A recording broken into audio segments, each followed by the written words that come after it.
مادر یاد میارم یه زمانی رو تو خونت چشم انتظار بودی، بچه هم دارن میان به خانه، تا دیوان خانه میرسیدن یه دان 100 مرتبه قربون صدقه میرم تو بودی مامان. مادر یادت نوازه میدیدی چقدر ذوق میکردی مامان، یادم میاد یه وقتایی بدرقم میامدی مادر، وقتی از خونت میخواستم برم مامان به پشت سرم نگاه میکردم میدیدم چه داری منو نگاه میکنی مامان جونم.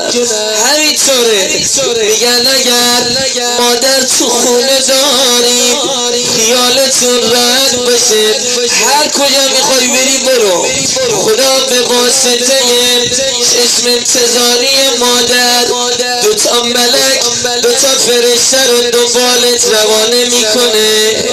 اما اگر مادر نداری یه مقدار احتیاط کن، اگر مادر نداری یه مقدار احتیاط کن. فرزندان این مادر خدا به دلای داغ دیدتون صبر بده. آخه ای مردم مگه دیگه میشه مثل مادر پیدا کرد؟